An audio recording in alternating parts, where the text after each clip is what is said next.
What's up, everybody? Today I'm going to walk you through how I make one of the more popular slingshots that I actually make and sell. I have been selling a ton of these things, and I actually make them from a figure 8 descender. Now, what this is for is like a rock climbing tool. They're made out of solid aluminum, and they have like a 2,500 pound weight limit, so these aren't a joke. They're actually pretty light for their size. Surprisingly, but they're very solid. And what you do with it is you actually clip the small loop onto your harness, and then with the big loop, you pass a rope through it so that you can descend down the side of a mountain when you're rock climbing or do whatever. And the rope wraps around it a couple of times to create some friction so that you can descend slowly. You can control your descent. What I'm going to do is I'm actually going to turn this into this. So this is my own personal slingshot. I've been shooting this and having a ton of fun doing it. It's a gold figure 8 descender. The only difference between this one and the red one is the color. There's literally no difference. I didn't make this one any better. I just special ordered the color. You can buy these figure 8 descenders for about $9 or $10 on Amazon. But I bought a pack of 2 of these red ones because I got another order for one. So we are going to turn these into slingshots. Let me show you how it's done. So excuse the mess. I have been working like crazy, and I haven't had a lot of time to clean up everything, but I want to give you guys a quick idea of how to do this. Just a quick video to show you. Basically what you're going to do is you're going to find a mark right in the middle of the large loop on the descender. I made 2 marks here. I want to try to cut right in between those. The reason that I made 2 marks is because I measured them from each side instead of measuring across. And you can see on this one that the 2 marks got stuck pretty close together. So what I'm going to try to do is cut right in between them. And for this, I'm going to stick it right in my vise here with a couple of pieces of plywood in between them so it doesn't scratch up the finish.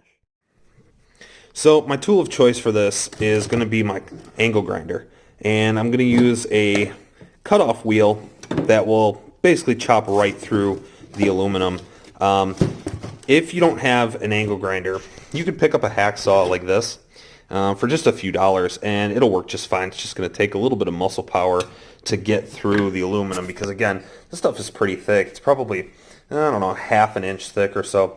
But for me today, right now, angle grinder is going to do the job.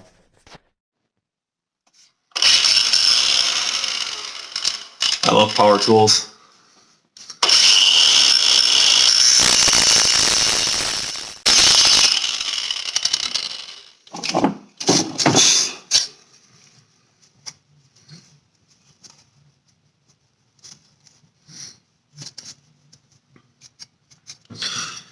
Should mention to wear safety glasses. Don't tell Fran. Should also mention that this thing gets really, really hot after it's been cut up with the angle grinder. So it may be worth it. You may find it beneficial to go ahead and put on a pair of gloves or something. But that thing is, boy, is that hot. So yeah, power tools, safety gear, gloves, eyeglasses. Don't tell Fran.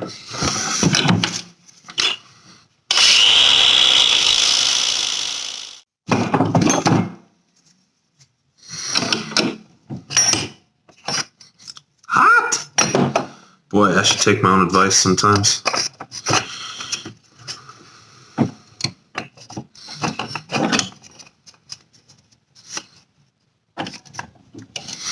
Okay, so once you have it cut off, you are going to want to kind of eyeball it because typically you don't cut it perfectly even unless you're really, really good on an angle grinder. So what we're going to do is we're going to go back and use the angle grinder to sort of level these off a little bit. You probably can't see it from the video, but I do need to make them a little bit level. And then I'm going to do the other one as well. So I'm going to finish this one.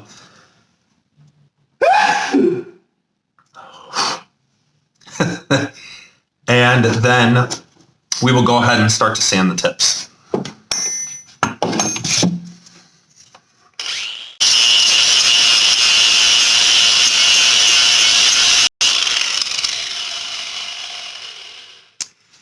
Also, it should be noted that it's okay if it's not perfect. I'm going to show you why in a little bit, but suffice to say, it does not need to be perfect. You just want to get it pretty close to even. So eyeballing it will do the trick. You also want to make sure they're the same height. That's also pretty important.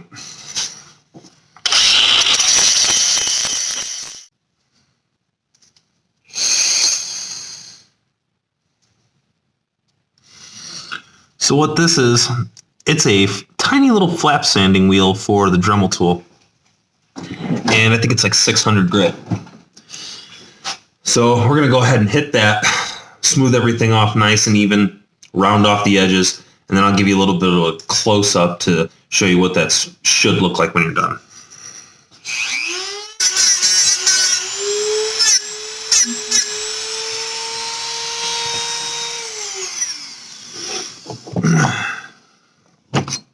So another thing is, you can see right along here, I marked up the side of it and scuffed up the finish a little bit.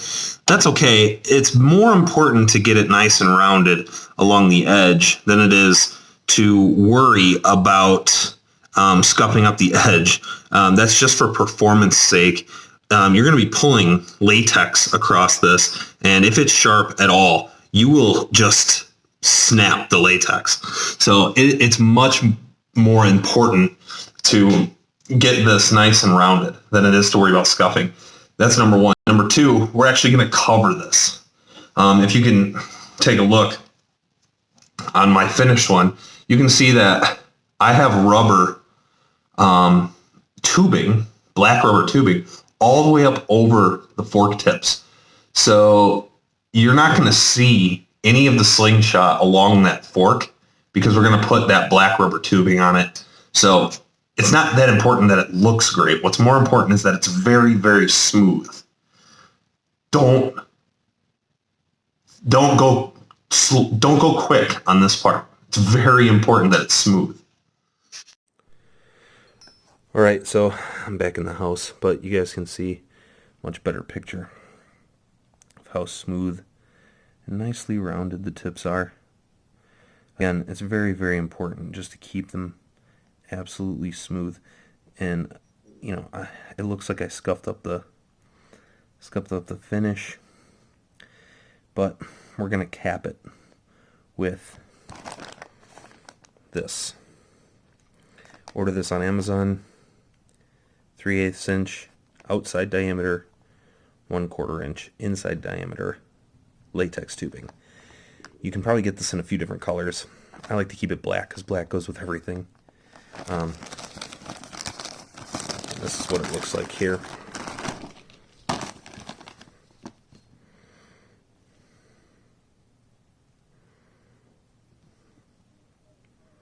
So we're just going to cut a few pieces off.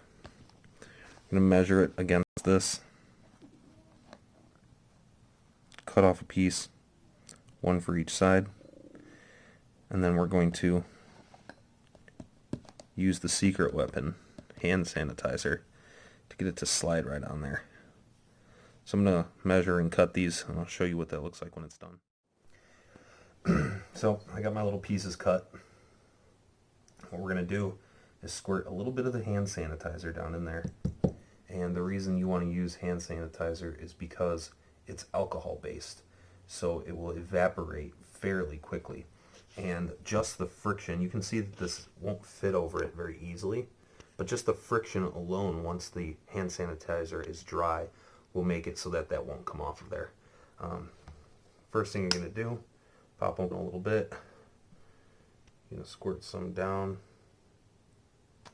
into the tube, and then just push it. Doesn't always happen on the first go either. It actually helps if your hands can stay dry, so you can get a good grip on the rubber. There we go. And once it's on there, the rest of it should go relatively easily.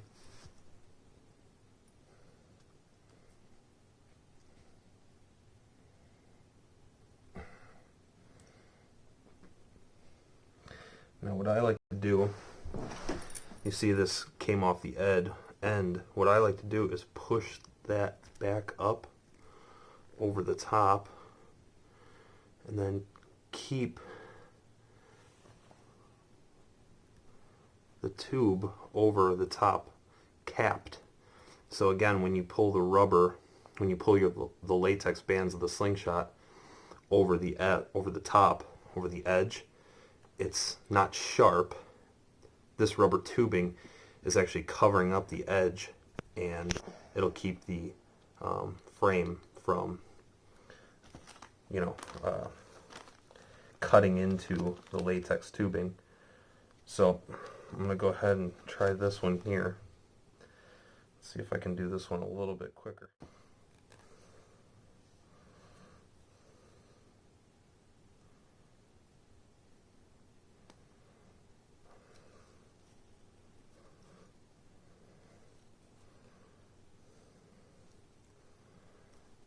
Okay, so you can see same thing on this one.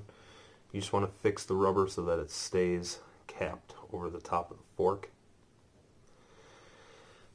And now all you'll have to do is put on a set of bands and you're ready to shoot. You're going to take your band set. Looks exactly like this. And I'm going to get a pouch. A lot of people like leather.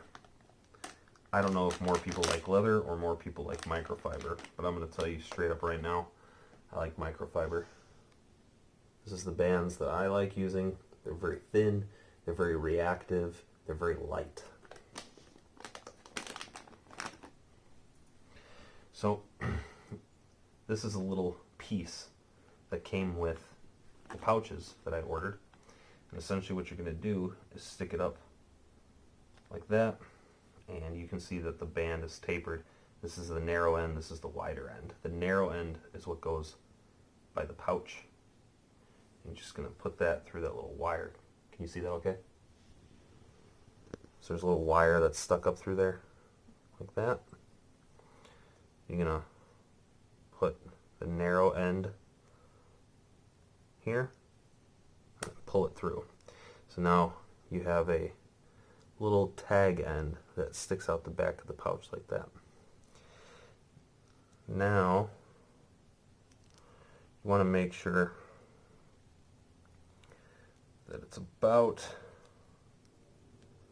I don't know, a half of an inch sticking out of the back, and line it up so that it's folded in half like that. And then what we're going to do is fold that edge over, and we're going to take a little spring clamp and bite that down. Then I made, this is a very primitive band tying jig, but it works really well. Just 2 nails into a piece of plywood. I'm going to loop the middle hole on the pouch over, and then I have a hole, I don't know if you can see that, a hole cut into the clamp so that I can pull and stretch the band there. I'm going to take a piece of this material, and you only need it to be, I don't know, 4 or 5 inches long. Doesn't need to be any longer than that. Now what we're going to do is we're going to start underneath. We're going to wrap fairly tight, but not too tight. Around once, around twice,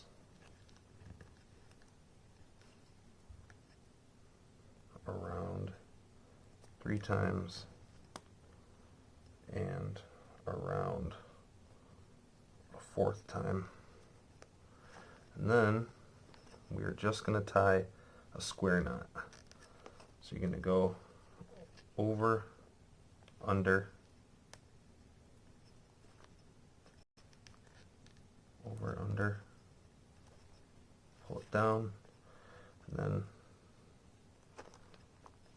under, over, pull it down, and then snip. So you're left with that. And that is what you're left with. The reason I like this material is because it's so thin and so light, and it's just a little bit stretchy. And the stretchiness is going to help it stay cinched around your band. And the lightness is going to mean that your ammo gets more of the energy because you have less mass at the pouch end. So it'll actually help the speed of your ammo. I'm going to do the other side and I'll show you what that looks like when I'm done. Okay, so I got both sides tied up.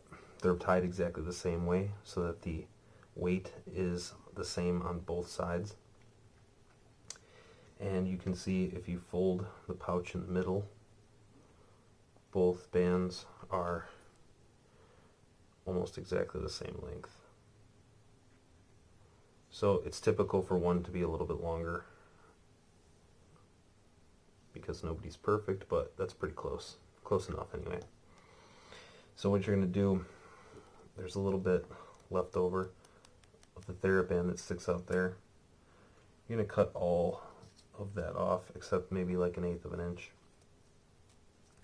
And again, that's just helping cut down on the mass near the pouch end. The less mass you have near the pouch end, the faster your projectile is going to go. And now we're going to take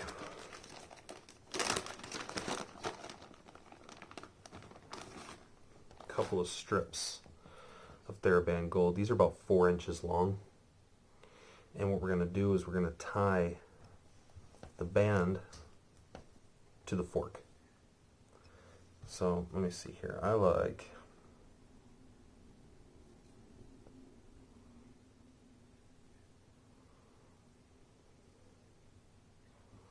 this one a little bit more. So this is the one I'm going to send to the person that ordered it. And what you're going to do is you're going to put about 1/2 of an inch onto the fork this way.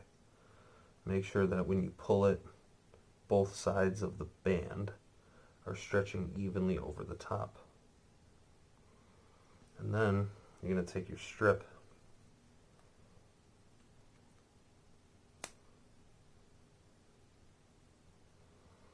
pull it nice and tight all the way around the tip one time, and then pull again to make sure that it's evenly stretching.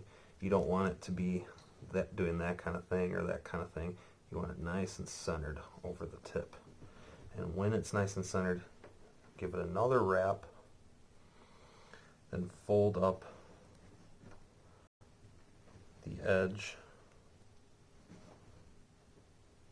and wrap it around like that.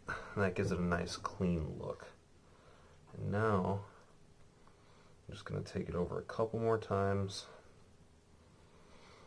Take the same device you used to pull the band through the pouch. Wrap once, wrap twice, come back around. You're going to stick that up through and pull that out like that. Once it's pulled through, get your bands nice and even, and then you can cut the excess right off there. And you have a nice strong connection, and as long as you're not trying, that'll probably never come off there. I'm going to go ahead and do that to the other side, and when I'm done I'll show you what it looks like. Okay, before I actually do this, I want to explain this part of the process with you, and it's actually a really integral part of the banding process. Before you tie your second band on, you want to make sure that when you pinch your pouch exactly in the middle, that your bands are even. And you can see this is about even. You don't want one to be tight and the other loose like this. And you don't want to be pulling it doing like this kind of thing or this kind of thing. And the reason is because when you go to shoot the slingshot, what you're going to notice is if you have one band that's longer than the other, your shot will always go off to one direction over and over again. So it's really important that these are very, very square with each other and very even. Okay. So these are a few of the other colors I wanted to show everybody, the ones that I've made so far. This one's mine. It's my favorite. I love this gold color. I don't know what it is, but it just calls to me that gold color. And then this is my wife's. She loves this orange color. Actually, special ordered this one just for her, but then I realized that the orange color might become pretty popular. So I also really like this one. But this is hers. This is also my personal green.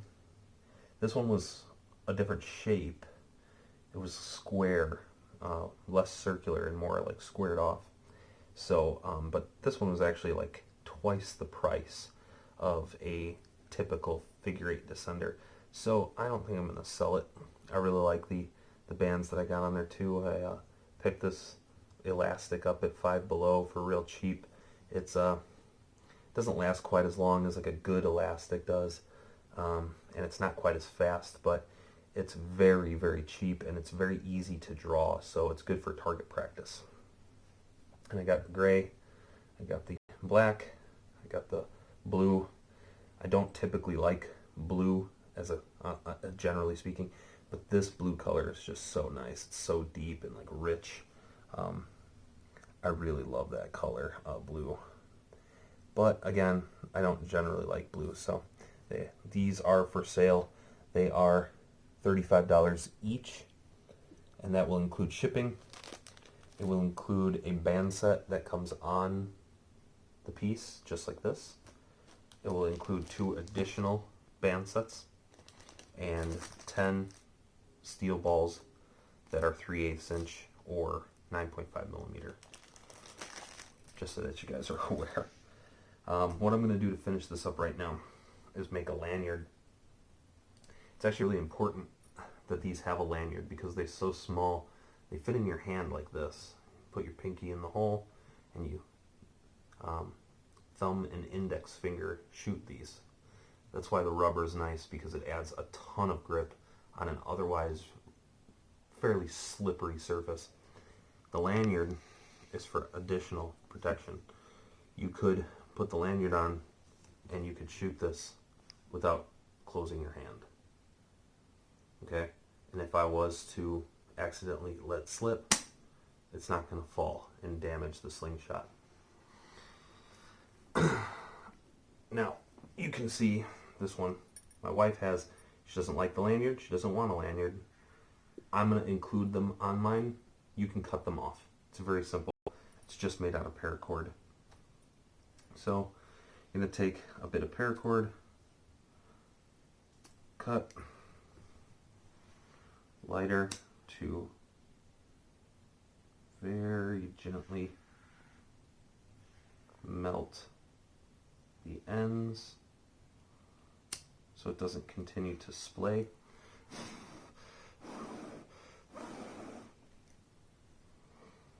And I will stick back under there, and then stick the end through here and tie an overhand knot.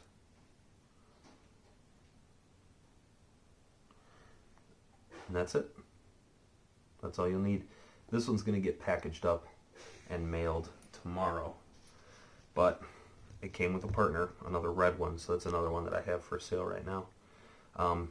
Guys, go to the Etsy page. It's etsy.com/optimalcreations. You can go to my Facebook page. You can go to my wife's One of a Kind Works page to order cups and some other projects that we're working on. These are super fun to make yourself though, so if you do get the chance to get out and get one of these, try it out. They're not inexpensive, so it's not fun to screw one up, believe me, I know. But yeah, they make great pocketable, basically indestructible little slingshots that you can really just stick in your pocket and take anywhere you go. You guys want to see me make more slingshot videos, please thumbs up, like this video, share it. You can thumbs down it. I don't care, as long as you guys tell me what you think about it, and we'll be sure to post some more stuff coming up. We got a few ideas for things soon, so thanks again, and we'll see you next time.